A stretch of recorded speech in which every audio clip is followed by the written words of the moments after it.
国人对中国有一个特殊的现象是不了解，那就是中国的老头怕老伴儿，越老胆越小；中国的老太太谁都不怕，越老越奔放。这个事儿给我的加拿大公公婆婆造成了很大的误会。我跟你们说，我婆婆温迪在加拿大一直属于美女，年轻时候追求者相当多。我公公布莱恩呢，长得反正咱说人品挺好，所以这么多年大家一致认为颜值上温迪属于下降。没想到来到中国反转了，旅游第二天布兰就跟我说，中国老太太可比加拿大老太太奔放多了。第一天在海南，有个大姨看着布兰过来了，中国大姨是世界上最社牛的人，跟布兰一顿各种造型合影，然后开始唠嗑。布兰啥也没听懂，最后大姨拉过布兰的手，在他胳膊上轻轻写下了1961，意思是说他是1961年出生的。布兰以为大姨给他留手机号呢，大姨给老外整脸红了，布兰都有点害怕自己守不住底线了。本来布兰以为这只是一个偶然，但是接下来不管去哪儿都是各种热情的中国老太太，教他汉语的，教他唱歌的，教他跳舞的，管他要微信给他孙子补英语的。布兰在这群老妹儿的簇拥下彻底迷失了自我，就开始跟温迪嘚瑟，说温迪到目前没有一个老头搭理他。这说明什么？说明中国人的审美和加拿大人是反的，温迪在这儿是磕碜人。神经病。那温迪对自己颜值这一块那能服吗？第二天也去勾引老头，但是温迪发现自己的魅力在中国老头这儿完全失灵。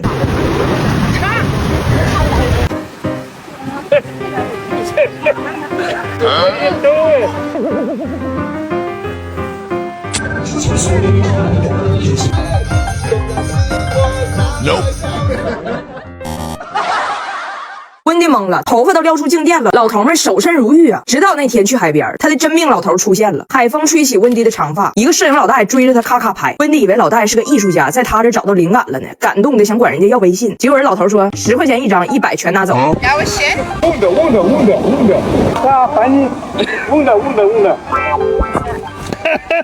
小曼，他俩今天各玩各的，哎，脸晒通红倒是挺般配。还好啊，我给孩子们用了1夜儿童防晒，没红也没黑。崔玉涛亲研功效型防晒，温和不伤肤，民保都能用。他家专利因子能保护屏障防晒伤，轻薄不闷脸，防水防汗的全波段防晒，海边暴晒也不怕。中国老头给温迪的冷落，让布兰心里完全认定了中国和加拿大的审美必然是反的，要不然怎么解释呢？儿媳妇长得像个豆杵子似的，在这当网红900多万粉丝。我觉得老头老太太的事儿吧，最懂的还得是张大铁。我就去采访张大铁去了，我跟张大铁说，你跟你爷解释一下是咋回事。然后坐在那说，那你奶奶说话，没有老头敢跟他说话。中国老头都怕老伴儿，他不敢搭理我奶。我就给我说我奶看我奶，我姥姥就咔咔掐着我姥爷大腿底子，就这老疼啊！这那中国老太太呢？中国老太太咋不怕呢？我老谁也不怕，生气就掐你大腿底子，就咔咔咔咔咔。谁敢惹他呀？不要腿了，不要腿了！哎，昨天我老公跟我质疑了一个在我心中根深蒂固的概念——家和万事兴。他不认可这个事儿，引发了我的深思。咋回事呢？昨天俺家拿铁溜进了贾奥达的卧室，把贾奥达组装的小恐龙给拆了。人贾奥达本来在客厅看电视呢，都没发现。我大胖媳妇贼拉欠就过来了，你看看你的龙吧，让小弟给拆了。贾奥达回屋一看，嗷家伙一声，把拿铁当场给拎出来了，给拿铁吓哭了。我妈看着这一幕，赶紧冲过来，冲姐姐说：“弟弟小，你别跟他一样，你给他整哭干啥呀？让你妈必须给你买个恐龙啊！你别让弟弟哭了，让着点弟弟的，让着弟弟啊！”贾奥达呢，本来自己精心组装的东西就坏了，现在又莫名其妙被告知的无条件让着弟弟，那更委屈了，嗷家也哭了。我老公就跟我妈说：“孩子的问题你得让他俩自己解决。姐姐面对这个事儿就俩选择：一，接受你的弟弟肯定会搞破坏，那你接受了以后你就别凶他；二，不接受，我不想无条件让着他，那你以后就把自己东西全收抽屉里，或者你出你卧室你就关门。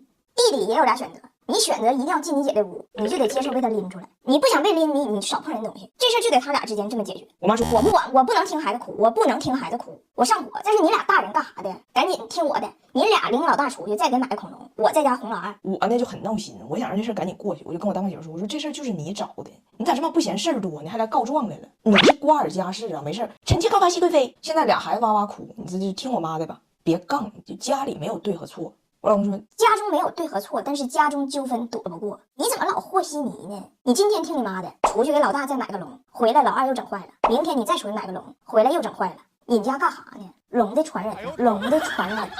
你豁不过去，这事就不存在了吗？你遇上问题不得解决问题吗？我说我不想在家里吵架。我们有句话叫家和万事兴。他说你说那玩意儿没有道理，还家和万事兴，能让万事兴的只能家鱼，只能家鱼。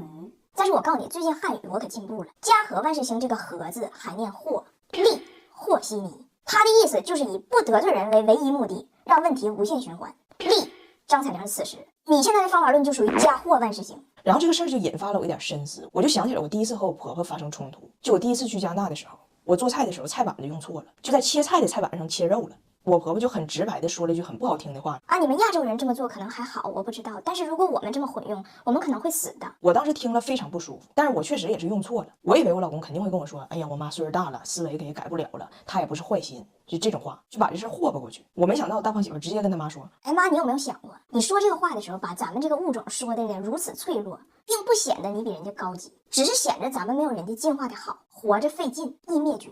以后这种无脑优越感可以收一收。还比如我婆婆路怒症，平时能板住，一上路就骂人。有一次我婆婆开车又失控了，车里还有孩子呢，我也不好意思管她，我老公上来就勒令他妈，再骂一句人，3天看不着孙女啊！我婆婆当时就改了，拐弯的时候让别的车给别了。 This car is a Ford。她对她妈这样，我确实不上火，有时候还有点小过瘾。但是她对我妈这样闹心的就是我。只要打小的时候，我们要出去吃饭，我妈当时刚买了一辆新车，就车的后座都用她那个车套给罩住了。这样的话呢，就安不进去儿童的安全座椅。我妈说没事，开车就5分钟。我老公说，哎，无座椅不出行。我妈面上就过不去了，俩人就僵持了，我就又闹心了。我说老公，咱别犟，不远，要不你抱着孩子走去吧，咱别跟我妈吵架，行不？我跟你说过那句话，孝顺，想孝得带点顺。我老公说，我记着那句话，哎，孝顺，想顺得带点孝，带点孝。你先别跟我说这个，你问题你不得解决吗？我今天是可以抱孩子去饭店，那明天去机场呢，我也走去啊。我妈说，这铁岭城市小，也就开20迈，能有啥事儿？我老公说，你开20迈，那撞你的人要开200迈呢，一样没。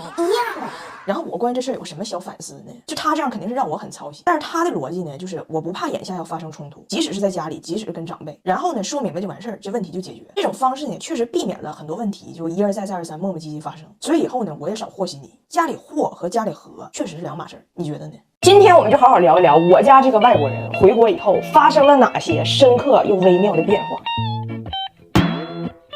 酱油12克，醋8克，料酒15克，开始。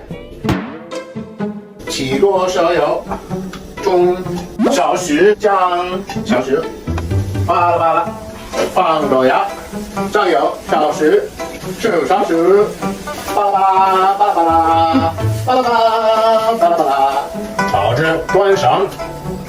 得炒几分钟啊？不知道，凭感觉，凭感觉。你咋的了？你咋的了？脑炎子刺了疼，我的牙滋儿滋儿疼，我的肚子顶劲儿疼，我这脖梗子隐隐儿的疼。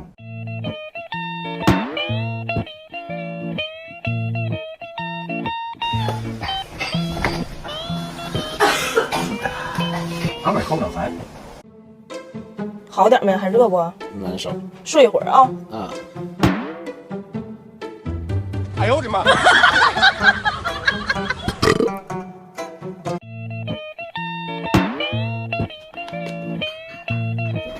对不对？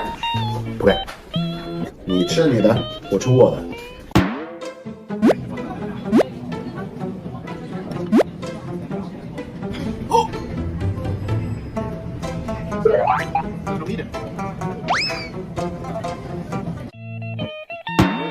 哎，我的 WiFi 了。喂，我有安卓宽带。你等着，你都不用出屋，下午人就来。Later，安装好了。啊，那当然了，中国移动宽带上午打电话，下午就能安，上门快，服务还好。移动宽带最高可达1000兆，同时非常稳定。中国移动宽带的用户已经超过了2.3亿，宽带业务这个方面全国规模领先。2023亿是啥？啊，对，我忘了，亿这个概念对你有点陌生。2.3亿呢，就是你加拿大所有的人加一起乘以6，还不如用中国移动宽带的家庭多呢。就是这么一个规模吧，属于。回答多少钱？哎，就拿这个。别夸我，别夸我。上点劲儿啊！再往上点，再往上点，带点腰，带点腰，带点腰。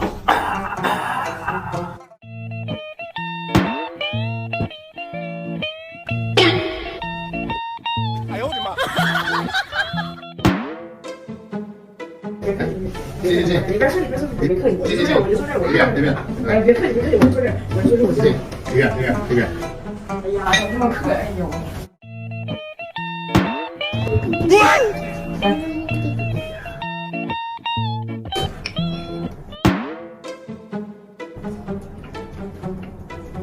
热的，吃。